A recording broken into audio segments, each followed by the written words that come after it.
5 tingkatan partisipasi umat dalam misa, diterjemahkan dari The Genius and Timeliness of the Traditional Latin Mass, Reclaiming Our Roman Catholic Birthright, oleh Peter Kwasniewski, seorang penulis Katolik, komposer musik kur, teolog Thomistik, pembicara Katolik tradisional. Menurut Peter Kwasniewski, terdapat 5 tingkatan partisipasi umat dalam misa. Yang pertama, hadir tetapi tidak memperhatikan. Bagi seseorang yang berada di tingkat 1, liturgi yang linier atau sambung-menyambung, modular dan bertele-tele akan terasa membosankan, seperti menghadiri sebuah pertemuan yang berlarut-larut dalam pekerjaan.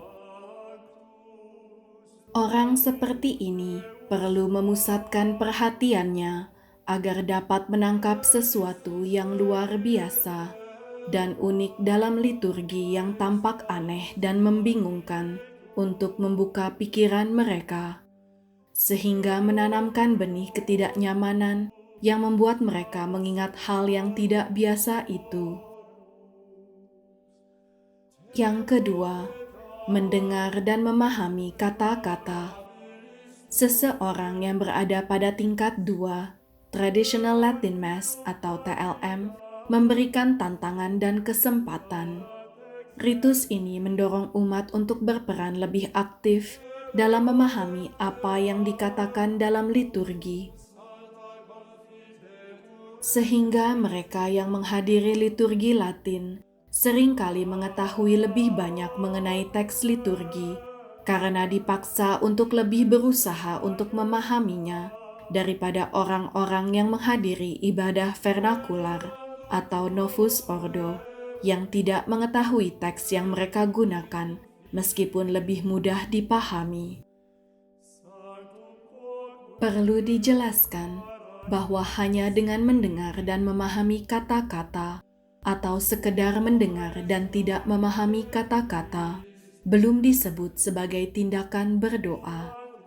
Dengan demikian, sangat mungkin bagi seseorang untuk duduk selama misa, baik memahaminya dalam bahasa lokal atau terkesan dengan bahasa Latin. Namun pikirannya menerawang sehingga ia tidak pernah berdoa, menyembah, bertobat, mengucap syukur, atau memohon. Hal ini mungkin terjadi dalam liturgi manapun, bahkan dalam High Mass.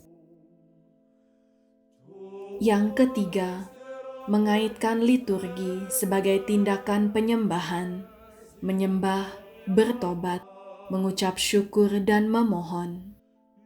Pada tingkat 3, simbol dan upacara berperan sangat penting dalam membimbing jiwa kepada keempat tindakan doa yang utama yang selalu menjadi perhatian liturgi itu sendiri.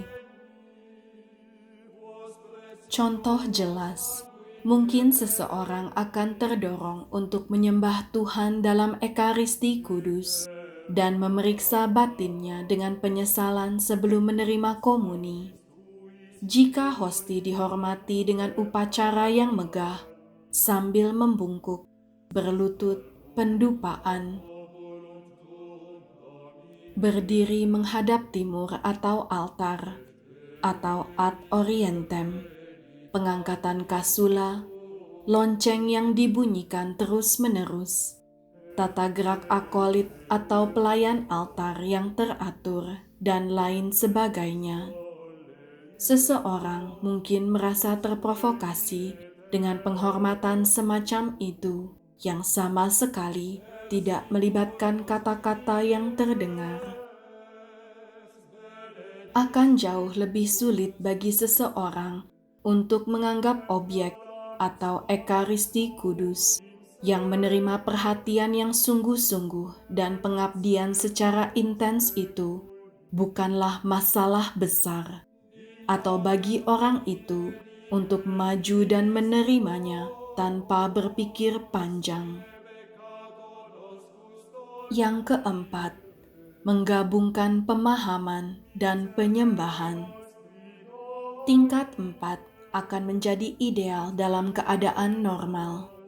Di sini, seseorang memahami teks liturgi dengan beberapa bantuan dan hafal karena kebiasaan, namun tetap sadar akan berbagai bentuk ungkapan atau pernyataan, dan dengan demikian lebih dipersiapkan untuk meyakini ibadat yang dijalankan. Hal ini ideal karena mempersiapkan umat untuk menikmati dan memasuki misteri-misteri yang ada dalam liturgi. Yang kelima, memasuki secara mistik ke dalam Kristus Pasus, Kristus yang menderita bagi dosa-dosa kita, sebagaimana kita lihat dalam kehidupan sebagian besar para kudus.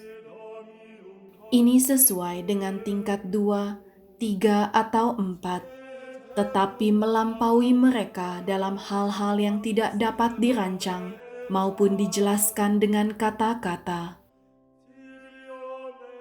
Meskipun setiap tingkat membutuhkan rahmat Allah, karena kita tidak dapat melakukan apapun yang baik secara adikodrati tanpa pertolongannya.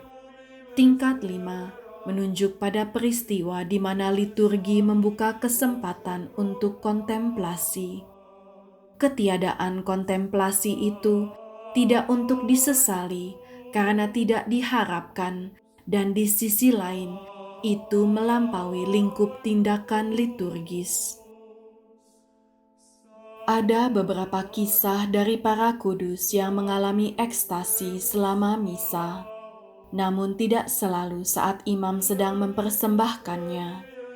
Santo Gregorius Agung, Santo Thomas Aquinas, Santa Gertrudis dari Helfta, Santo Philippus Neri, dan Santo Pio dari Pietrelcina adalah mistikus misa yang terkenal, dan masih banyak orang kudus lainnya. Sejujurnya, agak sulit membayangkan tingkat kelima ini muncul dalam Novus Ordo, yang cara kerja dan metodenya begitu keras menentang kontemplasi.